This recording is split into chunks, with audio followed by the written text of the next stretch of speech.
Ang susunod na programa ay rated PG. Patnubay at gabay ng magulang ay kailangan sa mga batang manonood.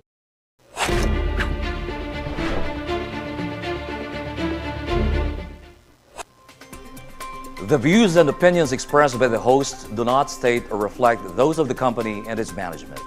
Furthermore, the views, opinions, and insinuations made by the host, guests, do not reflect those of the show, the management, and the network.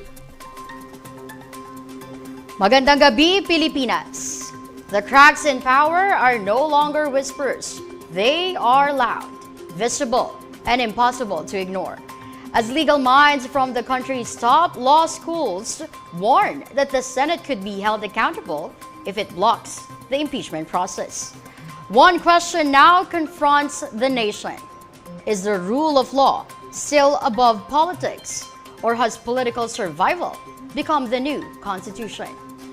And in a stunning political shift, the supposed stronghold of Vice President Sara Duterte is showing signs of fracture after lawmakers from Visayas and Mindanao broke ranks in a vote that could redefine alliances ahead of 2028.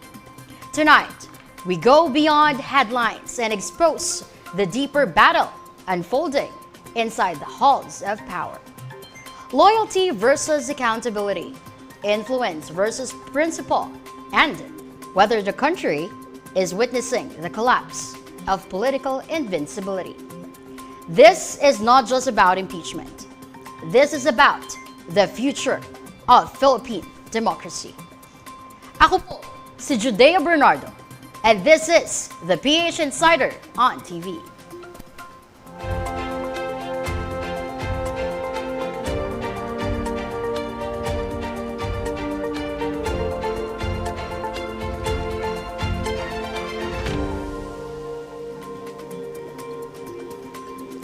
Joining us today is a respected legal mind and a distinguished broadcast executive. He serves as a... Sorry, Q. Ulit po. Joining us today is a respected legal mind and a distinguished broadcast executive.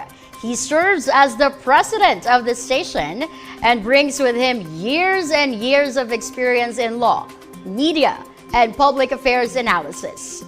Let's all welcome our very own Colonel Romel Miranda. Good evening, Judea. Good evening, sir. Yes, good evening, Professor. At para naman tulungan tayong himayin ang mga isyong politikal at matalinong diskurso, veterano sa larangan ng mga isyong politikal, matapang, diretso at matalino sa kanyang mga binibitawang pahayag at pagpapaliwanag. Academician from the University of Santo Tomas and international relations expert, our resident political analyst, Professor Dr. Dennis Coronacion. Magandang gabi, ako po si Professor Dennis Coronacion at samahan niyo po kami ngayong gabi upang talakayin ang isa naman nagbabagang issue. Makakasama rin natin via Zoom para magbigay ng kanyang politikal na pagbasa sa isyong ating tatalakayin, ang isa sa mga pinakamagaling na political analyst ng panahon ngayon. Academician from University of the Philippines, Department of Political Science, and former director of the Senate Economic Planning Office, none other than Professor Jean Franco. Good evening, Professor Jean. Walang audio. Hello, good evening. Good evening to all those who are watching PH Insider. Gandang gabi po, ma'am. Yan. Magandang gabi. And we're now complete. Nangunguna po sa mga isyong pinag-uusapan ngayon ng bayan, Sir and Professor. Ito po, balwarte daw ni Vice President Sara Duterte nabasag sa Visayas at Mindanao salons. Tuluyan pong nabasag ang paniniwalang Luzon lamang ang nagtutulak sa impeachment laban sa pangalawang Pangulong si Sara Duterte. Matapos pong lumabas na malaking bilang ng mga mambabatas mula Visayas at Mindanao ang bumoto pabor dito. Sa botong overwhelming 257-25-9, inaprubahan ng Kamara ang Articles of Impeachment laban kay Vice President Sara batay sa opisyal na tala. 43 out of 50 congressmen mula sa Visayas at 41 out of 61 mula sa Mindanao ang bumoto ng yes. Ayon po kay House Assistant Majority Leader Zia Alonto Adjong, malinaw umano na ang panawagan para sa pananagutan ay hindi na usapin ng rehiyon o politika. Ito ay tungkol sa ebidensya, tungkulin sa konstitusyon at pananagutan sa sambayanang Pilipino.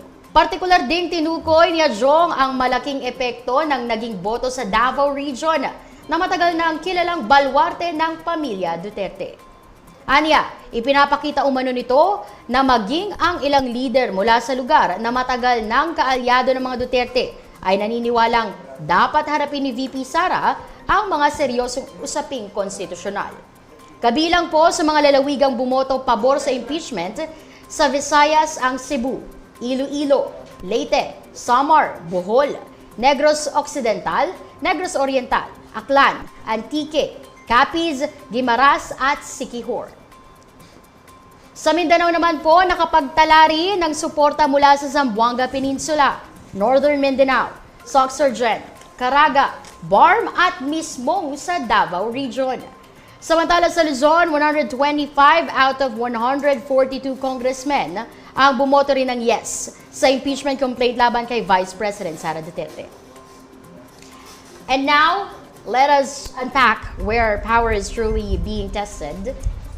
With these numbers po, Colonel and Sir Dennis, are we really seeing that possible humina yung influence of the Duterte clan, specifically Vice President Sara Duterte, in Visayas and Mindanao region?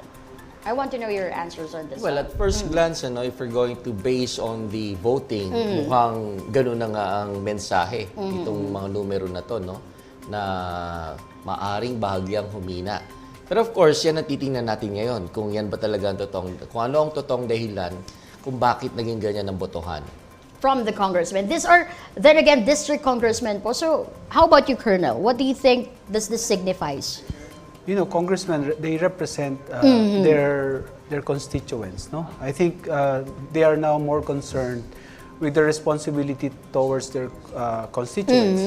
Number one with this is the accountability of every public officer in their public office. And I think that's what they are seeing right now as far as the impeachment complaint against the Vice President is concerned. So we're talking about the constituents of this district representatives. Are we seeing this as a legal aspect or a political aspect probably?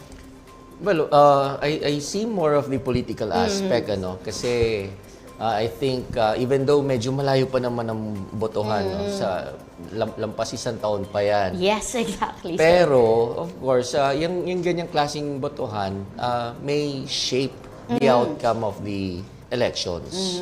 Oo. Siyempre, yung karamihan sa mga congressmen natin ay magre-re-elect by 2028. Lalo pa yung mga taga Mindanao and Visayas. These are regions which are known as stronghold of the Duterte family. So we're about to find out if their votes will have consequences on their political career. So we're saying that the representatives showed support po doon sa impeachment proceedings, probably because there is political pressure, there is political plans this 2028. Are we safe to say na ganun po? Oh, it's hard to say, but we can surmise na baka nga baka nga it has something to do with their political plans. Yung pressure naman kasi that's behind the scene, it's really very Always. hard to see if there is really political pressure behind these decisions. How about the political alliances po? From ikaw, Colonel, what do you think will happen sa mga Duterte, mga dating kaanib ng Duterte, hindi bumoto ng no for the impeachment? What do you think will happen with their relationship with these district representatives to the district itself and from the powerful Duterte family? I'm more of an ideal person, Judea. No? I would like to think na yung ating po mga representante sa Kongreso ay iniisip rin po ang kabutihan po ng buong bansa at lalo na po ang kanilang mga constituent. Of course, there is always pressure from the political from the political side, no, kung nasan sila naka-align. But I think more than that, with respect to the impeachment complaint, it's more about the accountability of the officer doon sa kanyang office, no? I think Exactly. yun yung unang tinitingnan dyan. That's why surprisingly there are a lot of congressmen from the Visayas and Mindanao na nakita natin na nagpabor na ituloy yung impeachment complaint. And at the same time, I think isa rin yung pagkakataon na mapagbigyan natin ang ating pangalawang pangulo na ma-approve o ma-disprove yung mga allegations against sa kanya. Yan. Oh, Professor Jean. Laging friendly yan sa whoever is the incumbent president. No? So, because there is no longer the unity, so they must have taken their cue, no, from that, no? Kasi tama yung sinabi ni Professor Coronacion, at the end of the day, di ba, they will have to assess their re-election chances. And kahit na sabihin mo na si VP Duterte, ay si Marcos Jr. ay papunta na dun sa lame duck period, you know, for as long as he is president, he has a lot of formal and informal powers to wage, no? And I'd like to believe na yun ang pinangahawakan. Yun ang pinangahawakan ng mga bumoto for the impeachment of Sara Duterte. Plus the fact that it's also getting very difficult to not to vote for the impeachment, given the pieces of evidence that were discussed in the hearings. So, is it safe to say that this is a political positioning po? Because according from the Congress, there are three things that might influence yung boto ng mga kongresista. One of which is their appreciation to the evidences presented sa impeachment proceedings. Second is the party leadership. It could also affect daw po yung kanilang position to vote for the impeachment. And the third one is their political agenda. So, is it safe to say that this is all, across the voting, it's all about political maneuvering? I think we can, to a certain extent, we can say that there is an element of political maneuvering here. Oo, kasi of course, even though the presentation of evidence and the presentation of evidence as well as the hearings are legal in nature, pero we cannot deny the fact that more often than not these congressmen vote, their votes are influenced by, of course, their political affiliation. So we're on the political side with Professor Des. How about you, Colonel? Especially that evidences are present with the allegations. You're very much aware of how important an evidence is po eh. There's always considerations for political. No? I think no elected officer in his right mind who still wants to get re-elected would want to adopt an unpopular stand or position as far as the constituent is concerned. So, again, bagamat laging merong side ng political yan, in this particular case kasi, there are a lot of pieces of evidence that were presented na a caution mind would really make you support the furtherance of the impeachment complaint.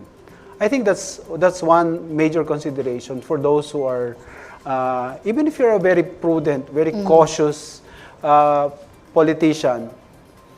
Ito naman, kay Professor Franco, I would like to ask po, since itong impeachment complaints are now up to the Senate, what do you think, or how do you think the Senate will hold the impeachment proceedings on their end? Especially po na may new leadership na tayo, Professor Jean. Well, I think with the current leadership in the Senate, they want control of the impeachment trial proceedings, no? Yesterday they wanted remote voting No? So very obvious that they want to control the political space. Kasi if you're the majority, then you decide which pieces of evidence, which um, peop, testimonies will be heard. No? So essentially, you have the control of the rules.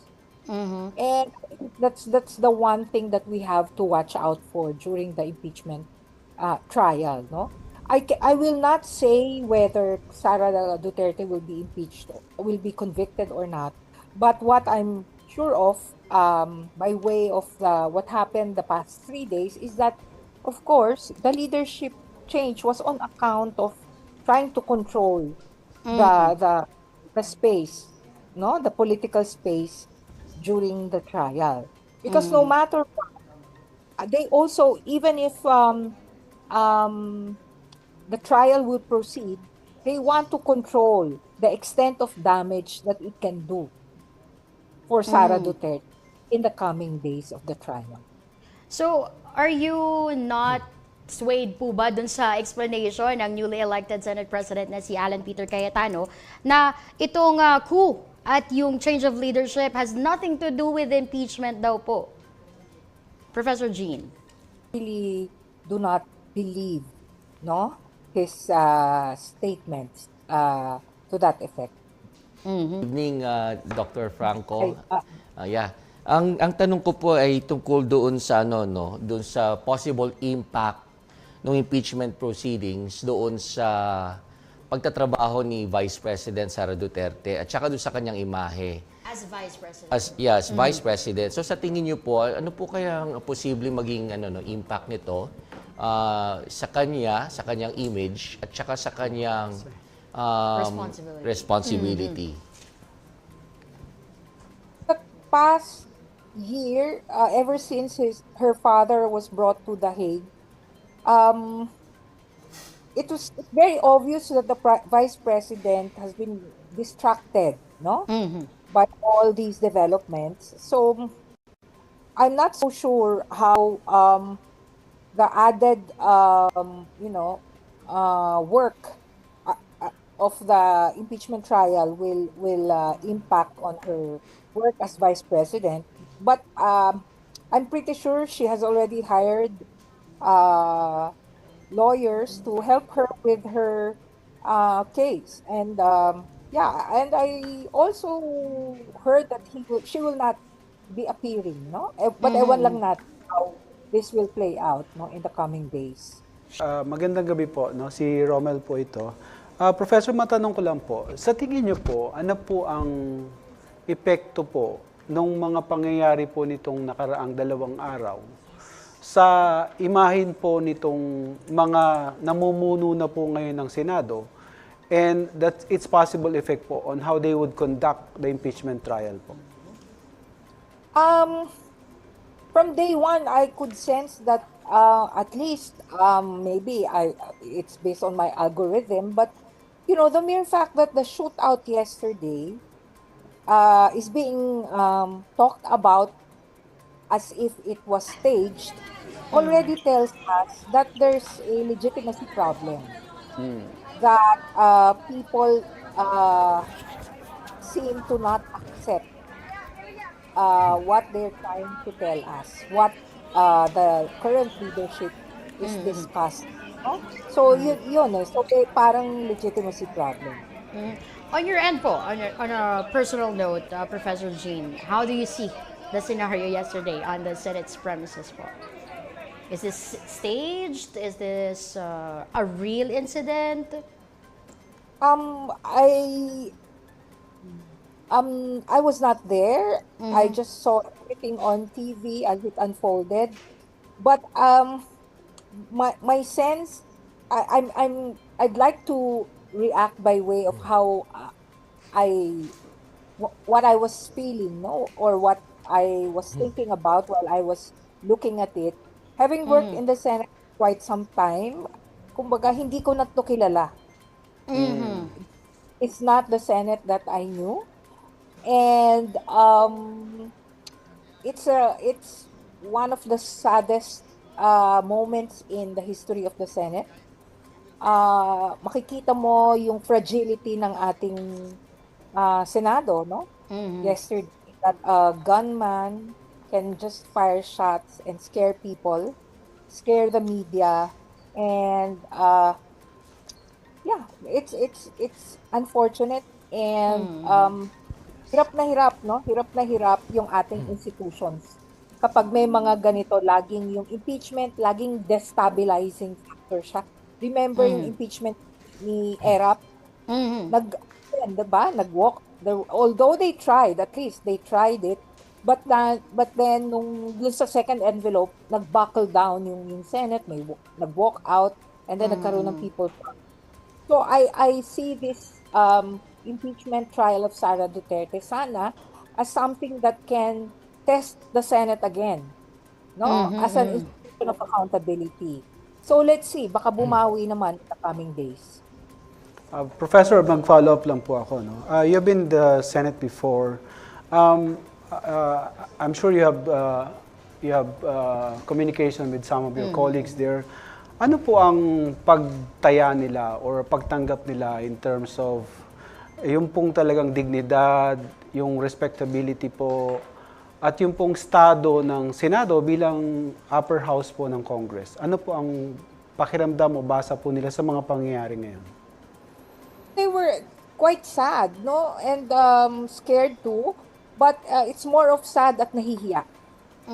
Nahihiya, no?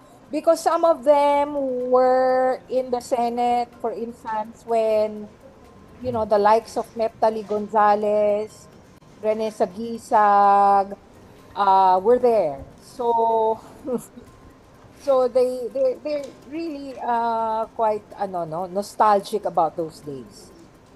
Are you still hopeful po for the, well, I would say orderly,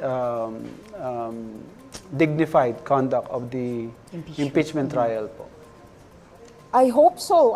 That's why we should not leave it to the Senate.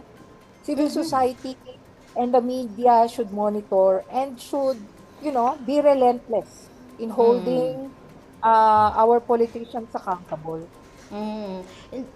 Speaking of the Senate standing as the impeachment judges, meron po kasi mga ilang senador na very evident, hayagan na nagsalita, na nagsabi ng kanilang suporta, and they said that they will oppose immediately once the impeachment proceedings comes up to the Senate. So, ano po bang dapat gawin itong mga to, Professor Jane? Should they be recusing themselves or inhibiting themselves from the impeachment trial proper itself? Kasi simula pa lang po they're already proclaiming their sides. No, that's also the sense of some people, no? For me, if I were Sara Duterte, I would be mad at my colleagues or mga kakampi who say that. Specifically who? Oh? Yeah, because it's like parang inaano yung whatever dignity you have left, it's being being challenged by these so-called kakampi, di ba? Dr. Franco, gusto kong balikan yung yung usapin kanina tungkol sa naging turnout ng voting ng mga congressmen doon sa House Committee on Justice report na ngayon ay naging articles of impeachment na yun hubang naging kasi the impression that is created by the votes cast by the congressmen from Mindanao and Visayas is that na-penetrate na yung stronghold ng mga Dutertes. Now, yung ganitong klaseng voting ng mga leaders from Mindanao and from Visayas, is this reflective of the votes that will happen in the 2028 elections? No. Remember Ramon Mitra in the 90s? He was Speaker of the House. He did not win. No, he thought he could rely on as Speaker of the House. No, he could rely on the congressmen and women who were under his wing, but he did not win. And at the end of the day, politics is local. So, and 2 years is a lifetime, no, in Philippine politics, because of course, alam natin yun, Dennis, no, na yung wala tayo nung organizing logic na meron yung ibang bansa, which are political parties.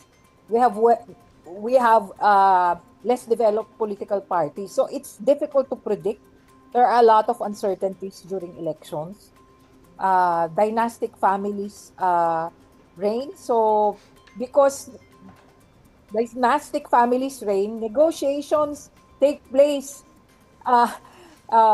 in among families. So it's not we're not privy to them. The public is not privy to them. So it's difficult to predict.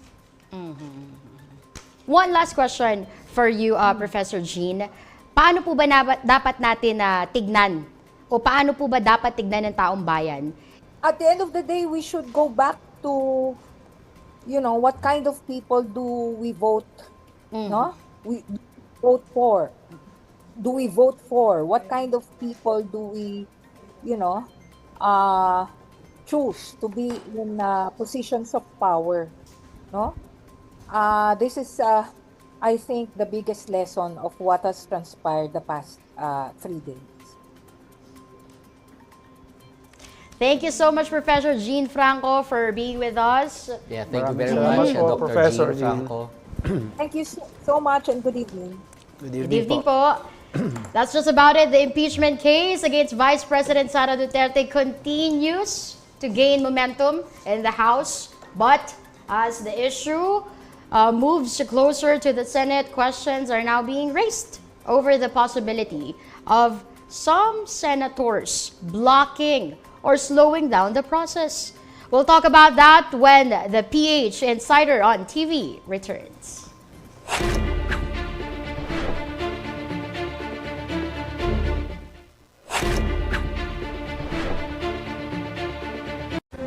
The 2025 was a meaningful year for Bingo Plus Foundation. As our purpose grew, it was time for a new chapter. Introducing DigiPlus Foundation. Education is the bridge to opportunities. Through the Future Smart program, we empower learners and educators nationwide. At DigiPlus Foundation, we multiply learning for a better future. Healthcare should come with no barriers. Kalusugan Plus delivers medical missions, and Embrace Plus mental health support, which empower every Filipino through compassionate and accessible healthcare. At DigiPlus Foundation, we multiply healing. One patient, one community at a time. Every dream deserves a chance. In Wish Plus, we grant wishes, empowering individuals, families, and communities together with their partners. At DigiPlus Foundation, we multiply hope, dignity, and possibilities. Disasters don't wait. Through the Bayanihan Plus program, we mobilize immediate response and recovery efforts. At DigiPlus Foundation, we multiply the spirit of Bayanihan across the nation. DigiPlus Foundation is committed to delivering on our promise to bring help within everyone's reach. When support becomes accessible, impact doesn't just grow, it multiplies.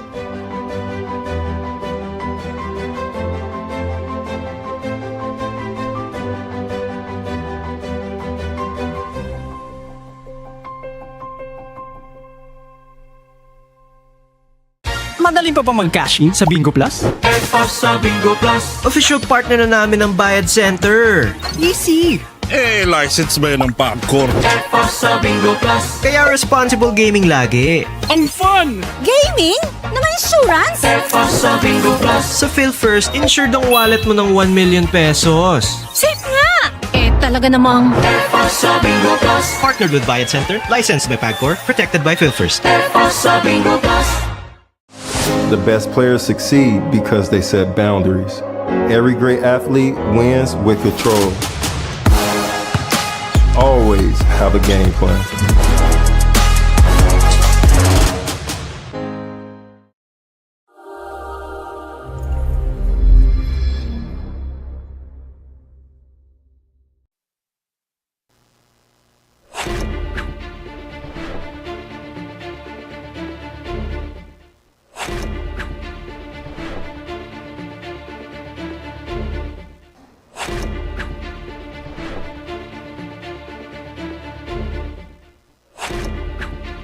Nagbabalik ang The PH Insider on TV. And I'm still with the beautiful gentleman I'm with a while ago, Colonel Miranda and Professor Coronacion. At sa pagkakataon pong ito, sa ikalawang isyong naging laman ng mga debate at talakayan, ito, pagharang sa impeachment ni Vice President Sara, posibleng may kasong kriminal. Nagbabala po ang grupo ng mga prominenteng law deans at professors mula sa iba't ibang kilalang law school sa bansa na maaaring humarap sa criminal at administrative liability ang ilang senador kapag hinarang umano nila ang impeachment proceedings laban kay Vice President Sara Duterte. Ayon sa mga legal scholars, malinaw umano sa konstitusyon na obligasyon ng Senado na mag-convene bilang impeachment court upang litisin ang kaso laban sa Vice Presidente. Tinukoy ng mga propesor ang Article 11, Section 3 ng 1987 Constitution kung saan nakasaad na trial forthwith proceeds o kinakailangang agarang umusad ang paglilitis matapos matanggap ng Senado ang Articles of Impeachment. Dagdag pa nila ang pagtanggi ng mga public officials na gampanan ang tungkuling ipinapataw ng batas at konstitusyon ay maituturing na dereliction of duty. Dumabas po ang naturang pahayag matapos ang umano'y kudeta sa Senado. Ang kudeta sa Senado kung saan napalitan si Tito Soto bilang Senate President at pumalit si sitting Senate President Alan Peter Cayetano. Sa kanilang press statement, tahasang kinundina ng grupo ang umanong pagtatangka ng ilang senador na pigilan o ipagpaliban ang impeachment trial ni Vice President Sara Duterte. Okay. Well, on a personal note, mahirap magsalita. Mahirap magsalita. But kasi there are evident senators who said na I will oppose once umakyat yan dito sa Senado. I will not support the impeachment because I don't see any credible evidences or the strength of the evidences against VP. Siguro umpisahan natin doon sa sa pagtanggap ng Senado doon sa articles of impeachment. Unang issue doon na I think medyo merong magkaibang statement si now Senate President Alan Peter Cayetano is yung sa definition ng forthwith, no? Yeah. Of course, nagbigay na ng definition ang interpretation, I mean, ang Supreme Court na it's not at once naman. It's within reasonable time. So the Senate has that prerogative to address the impeachment trial as soon as it has set the procedures, standards, no, yung processes na they would have to undertake once the trial has begun, no, or how to conduct it. I think that's one, no. Siguro yung issue ng meron bang magdi-delay dyan, I think given na yun, no. Sa mga pahayag ng mga ilang ngayong miyembro na ng majority, makikita natin na meron talagang pagtutol unang-una sa sa impeachment complaint laban sa pangalawang pangulo. Yun naman ay kita naman natin yan sa mga statement nila sa media na opposed sila diyan, no? So ibig sabihin yung kung meron mang pag-amin ngayon ang Senate President na yes, meron silang obligasyon na mag-convene as an impeachment court. Tinatanggap naman niya 'yon. Ngayon, kung paano yun magpo-proceed, that's another matter, no? Kasi I think hindi naman nila pwedeng ibahin pa or magbigyan pa ng ibang interpretasyon yung mandato ng konstitusyon na once na merong impeachment complaint na sinampa ang Congress, House of Representatives sa Senado, they have to convene as an impeachment court. Now, gaano kabilis o katagal or kung paano nila i-conduct, that's another matter po, no? Considering that the majority has now been redefined with the shifting of the alliances of the new members of the majority. Yeah, well, I agree with the Colonel, doon sa kanyang observation regarding the delay na which is not written in the Constitution, by the way, because the Constitution says shall forthwith proceed.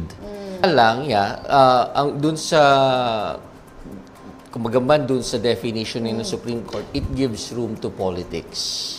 Oh, yes. Of course.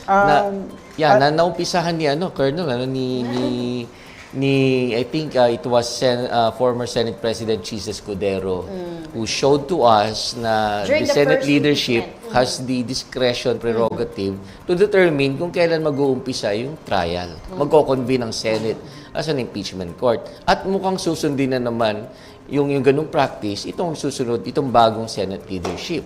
Which I'm pretty sure he will because he already gave the statement that he will give respect to the first set of rules po na ginampanan under the supervision of dating Senate President Chis Escudero. So, does this mean it will really be delayed? Yeah, I think ako ine-expect ko na yun na magkakaroon talaga ng delay kasi nga nabanggit nga kanina ni Colonel na the majority obviously are allies of the Vice President. So it's safe to say or to think na they will do everything and anything To delay. and to favor to allow this impeachment trial to go in favor of the Vice President. And speaking of that, meron po bang makaharap po ba sa legal sanctions or administrative cases ang mga senador once they delay or once they block the proceedings of the impeachment into trial? Siguro tingnan natin yung nature mismo ng impeachment court, no? Although it is a constitutional mandate na mag-proceed siya as an impeachment court, no? Na merong proseso. Sabi nga ni Professor is that subject pa rin ito doon sa mga political leanings ng mga individual judges, no? Merong ang proseso yan na dinefine, no? I-define ng Senate, no? Pero syempre yung pagpe-present ng prosecution, pag-appreciate ng judges doon sa mga evidence or testimony, that could take time, no? That could go either way pagdating na doon sa mismong trial, no? As we have seen in the impeachment of former President Erap Estrada, may mga surprises, di ba? During the impeachment of former Justice Corona, merong mga ganon, no? So expect natin, because whether we accept it or not, the impeachment trial is a political exercise, no? It is basically a political exercise na nilagyan lang natin ng konting kaayusan to become an impeachment trial proceedings, no? So basically political pa rin. As to the question na meron bang may tuturing na dereliction of duty, I think umiiwas naman medyo paiwas naman na po doon sa responsibilidad na yon dahil tinatanggap naman po ng ating I think one of the statements of the current Senate President is that they would convene as an impeachment court. So yung kung hindi nila aaksyonan, I think medyo mababa na yung posibilidad doon sa question na yon.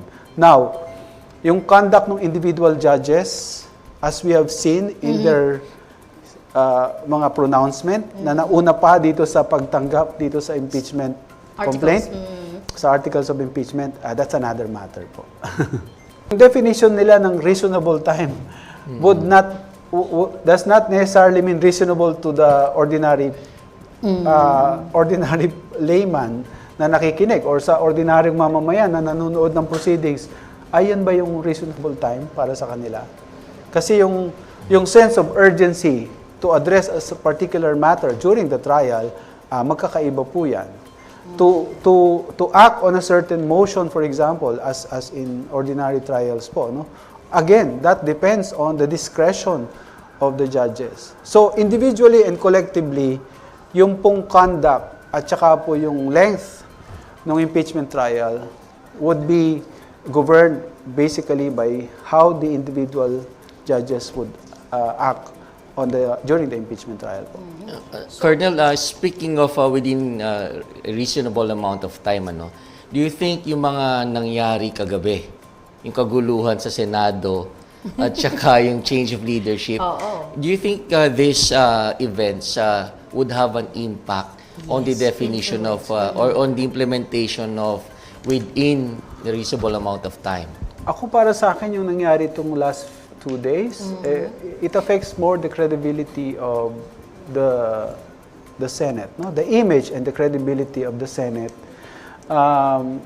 to discharge its function as far as this impeachment trial is concerned, no? It's more on that. Of course, we cannot prejudge the senators on how they would conduct this impeachment trial, but basically, as shared by Professor Jean, is that it's more on the image, di ba? She was expressing na parang hindi siya makapaniwala, yun na yung Senado na iniwan niya, no? So for her to be an institution of the Senate na nagtrabaho din doon, for her to say that na matagal naman siya at tinanong ko nga siya kung nakapag-communicate siya sa mga kasamahan niya doon. The fact na nalulungkot sila, no? It's an indication that there is an image and credibility issue as far as the Senate is concerned. Of course, what will happen during the impeachment trial, we have to wait and see. Yeah. No?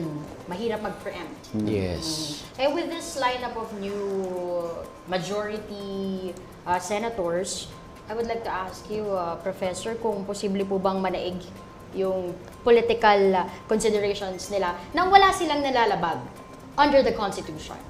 Well, the pattern has, because ever since naman the impeachment started, even the impeachment last year, we have seen that there's always, to a certain extent, parating may political consideration or influence yung politics sa kanilang mga decisions. But of course, hindi nila ipapakita sa atin ito na kumbaga man parang upfront, di ba? So ang gagawin nila is that of course they're going to cover this with some legal grounds, legal basis. Oo. So kung maaaring maging epekto nito na maidulot sa mga susunod pang impeachment cases, kung the Senate will not act as it should now? Well, it will, kapag ganito ang magiging behavior parati ng mga lawmakers natin, particularly sa Senado, mawawala yung, yung integridad ng impeachment process, yung credibility ng impeachment process. O kasi sasabihin nila, ano lang to politika lang. Oo, so hindi, yung bangsa ng paggalang, yung respeto na bibigay doon sa mga pagdinig, tapos iweweigh yung mga evidence presented, baka mabaliwala yun. O, kasi mas mananaig sa isipan ng mga tao, ano lang to, politika. Although it's really a political exercise. Kaya nga lang, syempre, in coming up with a decision in the impeachment, well, it should be based on the evidence, the weight of the evidence. Could possibly it lead to a constitutional crisis if that happens? Alam mo ako, ang pagtingin ko sa mga nakaraan, sa kasaysayan po ng mga impeachment trial natin, informative naman siya. No? Maraming natutunan doon sa unang impeachment trial ni Pangulong Joseph Estrada, sa impeachment ni Justice Corona. No? Merong mga natututunan tayo bilang tao, no? Bilang mamamayan ng bansa na to. Ganon din naman po ang Senado. No? Nakikita nila kung ano yung mga dapat. In fact, even the definition of the word forthwith, no? Siguro kung ang tatanungin mo diyan, mga English teacher or ordinary person, alam naman nila kung ano ibig sabihin yan But it took the Supreme Court to define that it is within reasonable time. That means na yung experience natin bilang bansa doon sa conduct ng impeachment trial is an informative process, no? Yeah. Of course, whether they do good or not during the trial, that's another matter that we have to observe, no? Ano po ba ang may dudulot nito? In fact, in other aspects of our life, naapektuhan po tayo ng impeachment cases, no? During the impeachment of former President Joseph Estrada, yung pong sa bank na gumagamit po ng mga alias, naghigpit po Di ba? Naghigpit, no? even po yung mga amount to be transacted. No? So, ibig sabihin, Limits. meron din mga bagay na hindi lang po doon sa Senado, hindi lang po sa impeachment. Tayo bilang lipunan, marami rin tayo natututunan dahil nakikita natin yung conduct ng mga matataas nating opisyal ng gobyerno, no, sa impeachment trial. Considering hindi naman to ang first time na mag-impeach, mag-attempt tayo mag-impeach ng mataas na opisyal ng bansa, no. Gaano po kahalaga ang constitutional accountability at independence, for example, ng Senado sa ganitong paglilitis? I think yung pong sentimiento na yan very evident naman po, no? Kay Professor Jean, no? Yung pong mag-express po tayo ng ano natin, no?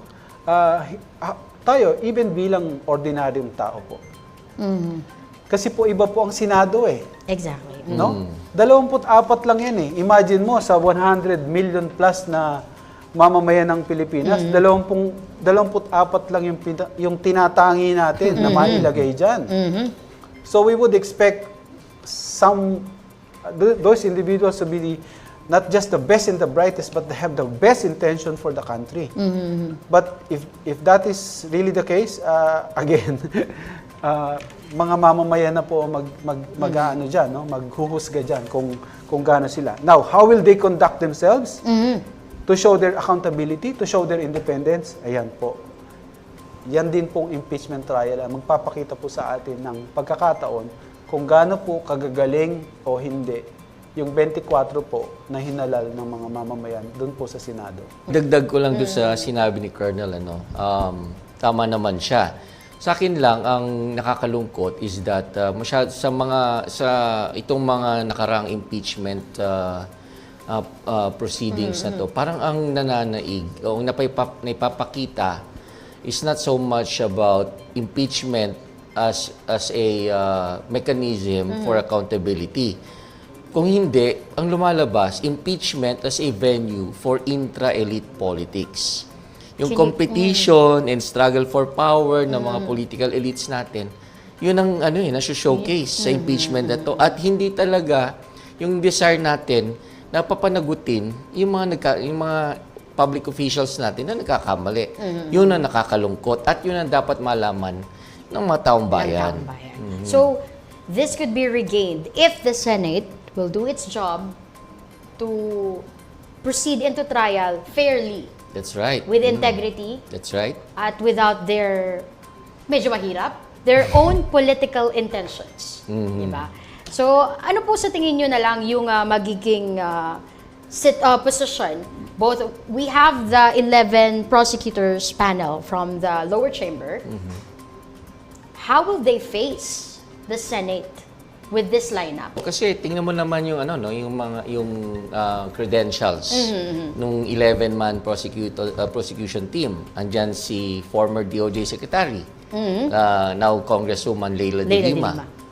Tapos nandyan yung dating dean ng isang law school, si Congressman Chel Jokno, Attorney Jokno. If I'm not mistaken po, si Attorney Chel Jokno ay private prosecutor nung impeachment ni Joseph Estrada. So baon-baon niya yung malawak na karanasan niya tungkol sa pagpo-prosecute ng mga impeachable officials. Yun ang kagandahan nun.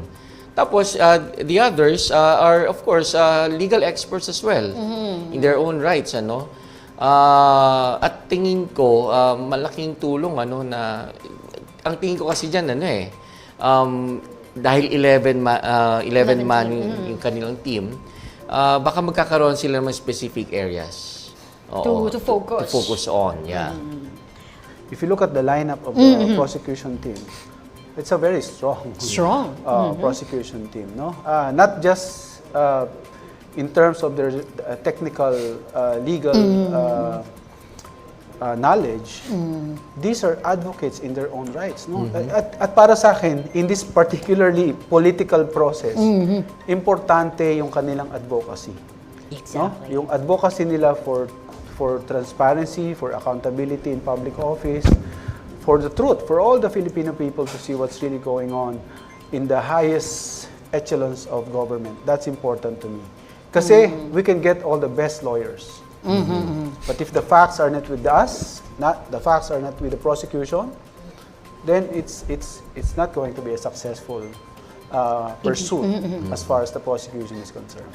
Mabibigat yung ating talakayan when it comes to impeachment. But the only thing we can do right now is to look forward kung anong mangyayari and how the Senate will take, especially now that the articles of impeachment are already transmitted to their custody.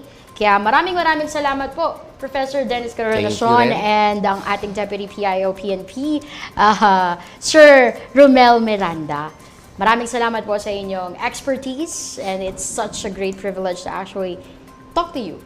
Kasama rin, syempre, ang ating guest kanina na si Professor Jean Franco. A democracy becomes dangerous when the law is followed only when it is politically convenient. The Constitution is clear. The impeachment trial must proceed without delay, without obstruction, and without excuses.